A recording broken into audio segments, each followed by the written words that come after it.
आसान है। Please sir. Mentally strong कैसे होते हैं और मेंटली स्ट्रांग होने का मतलब क्या है, ये हमको मिल करके आज फाइंड आउट करना है। पहले ये देखना है कि फिजिकली स्ट्रांग होने का मतलब क्या। सर फिजिकली स्ट्रांग को कह सकते हैं कि जिसके पास स्ट्रेंथ, स्टेमिना और एंड्योरेंस तीनों हो तो उसे फिजिकली फिट कह। Excellent point, let's give big hand for him.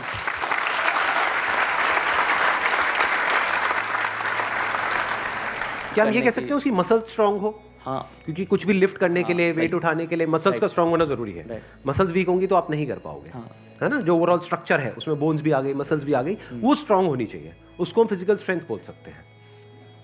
अभी यही फंडे जो हम फिजिकल में देख रहे हैं, इसी को मेंटली देख करके और फिर समझने की कोशिश करेंगे स्टेप बाय स्टेप कि उसका मतलब क्या। कि फिजिकल स्टेमिना तो हमको समझ आता है कि फिजिकली हम जल्दी ना थके।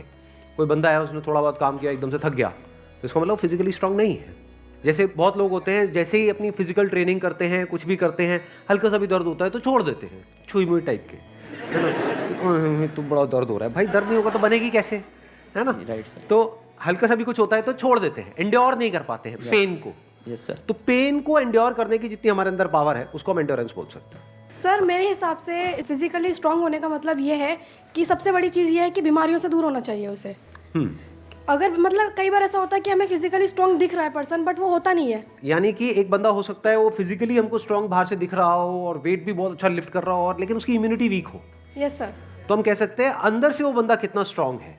यानी कि जो भी डिजीजेस है, मतलब जो भी बीमारियां हैं, उनसे लड़ने की उसके अंदर कितनी पावर है उसकी बॉडी के अंदर।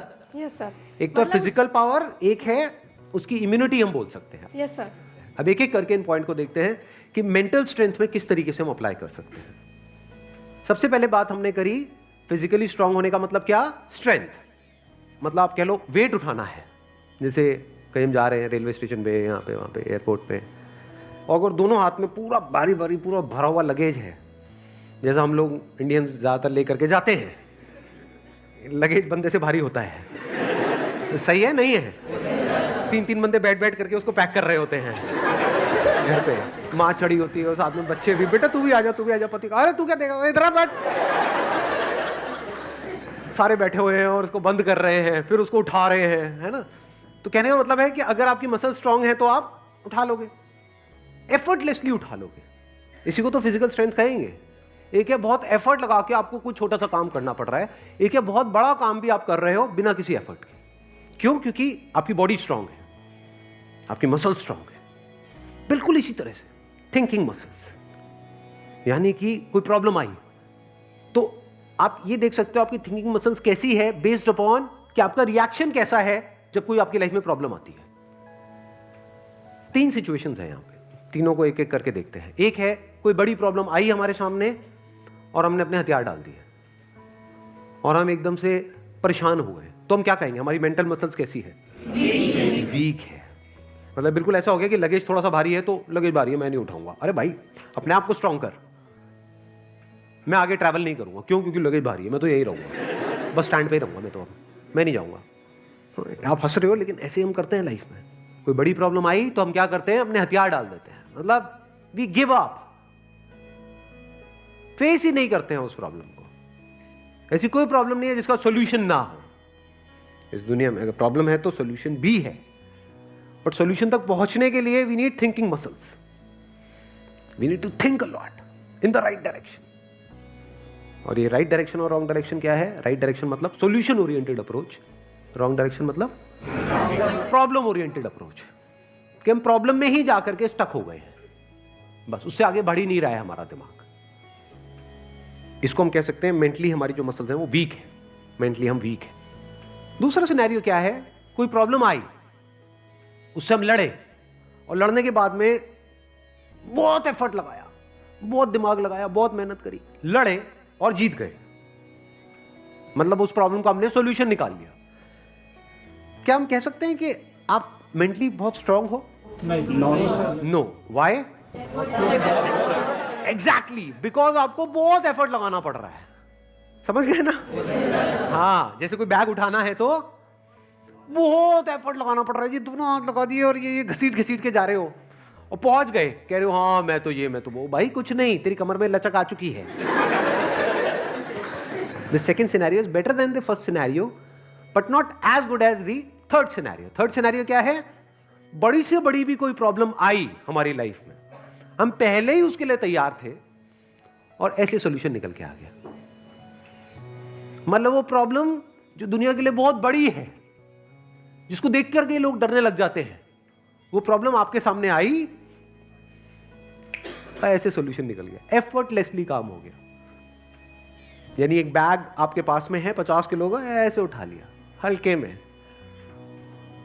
मतलब लोगों को देखने में लग रहा है कि अरे बैग तो बहुत हल्का है, बैग हल्का नहीं है, उस बंदे में दम है। तो कैसे लाइफ की मुश्किल से मुश्किल प्रॉब्लम्स को भी आप आसान से आसान बना सकते हो? कितना आसान बना सकते हो कि ऐसा लगे अरे इस बंदे को तो कोई एफर्ट ही नहीं करना पड़ रहा है। उसी को तो कहेंगे मेंटल स्ट्रेंथ, मेंटली स्ट्रांग होना। इसको अगर मैं सम अप करूं, जो भी अभी तक मैंने कहा है उसको एक लाइन के अंदर अंदर, तो वो क्या है? एक कैटेगरी होती है लोगों की जो सिंपल से सिंपल प्रॉब्लम्स को भी कॉम्प्लिकेटेड बना देते हैं अपने माइंड में। 99% लोग ऐसे ही हैं इस दुनिया में। सिंपल सी प्रॉब्लम है, कुछ भी नहीं, उसको भी इतना कॉम्प्लिकेटेड किया हुआ है जैसे पता नहीं क्या हो गया, हवा बना दिया है पूरा का पूरा। और दूसरी कैटेगरी होती है लोगों की, ऐसे बहुत कम लोग होते हैं, वही होते हैं जिन्होंने एक्चुअल में काम किया होता है अपनी मेंटल मसल्स के ऊपर। वो कौन होते हैं? जो कॉम्प्लिकेटेड से कॉम्प्लिकेटेड प्रॉब्लम्स होती हैं उनके सामने, जिसको देख करके ही बंदा कहे अरे यार ये तो बहुत कॉम्प्लिकेटेड है, उसको भी सिंपल बना देते हैं। जैसे फॉर एग्जांपल आपकी कोई रिलेशनशिप है किसी के साथ में और वहां पे बहुत क्लैशेस चल रहे हैं, बहुत मेजर कुछ इश्यूज हो रहे हैं। एक तो ये आपस में हम लड़ते मरते रहे कुत्ते बिल्ली की तरह, जैसे ज्यादातर घरों में होता है, उसका कोई सोल्यूशन निकल पाएगा कभी भी? नहीं। तो हमें क्या करना होगा? समझना होगा इस रिलेशनशिप में प्रॉब्लम है क्या। अज्यूम नहीं करना है पहले से कि प्रॉब्लम उसमें है या प्रॉब्लम मुझ में ही है। ये भी एक विक्टिम मेंटालिटी होती है, मेरे में ही कमी है, वो तो सब सही है बस मेरे में ही कमी है। ये भी बड़ी गंदी मेंटालिटी होती है, विक्टिम मेंटालिटी। या फिर तुझ में प्रॉब्लम है, मैं सही हूं तू गलत है। तो पर्सन को ना देखा जाए कि वो या वो, प्रॉब्लम को समझा जाए। प्रॉब्लम एग्जैक्टली क्या हो रही है रिलेशनशिप, वो जो क्लैश हो रही है उसकी जड़ क्या है, उसका कॉज क्या है। अगर वो हमको समझ आ जाता है बारीकी से, तो क्या वो प्रॉब्लम जड़ से ठीक नहीं हो जाती? और अगर हम उसको ना समझे और ऊपर ऊपर से ठीक करने की कोशिश करें, क्या वो कभी भी ठीक हो सकती है? कोई भी मिल करके क्या उसको ठीक करवा सकता है उस प्रॉब्लम को?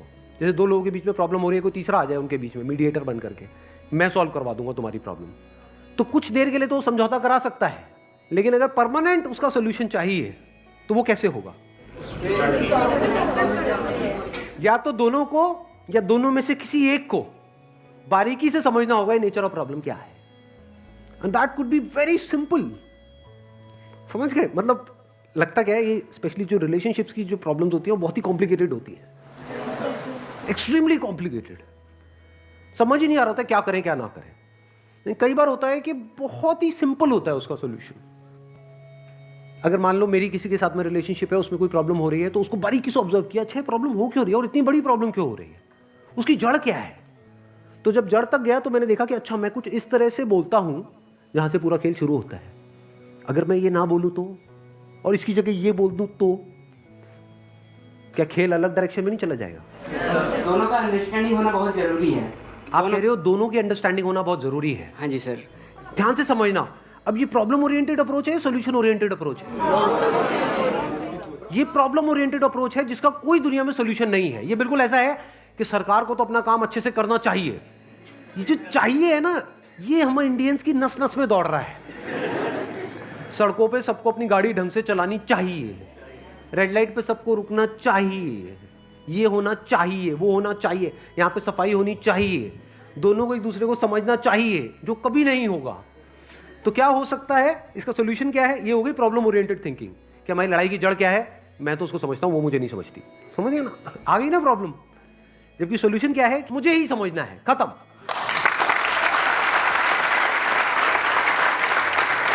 Thank you so much for coming.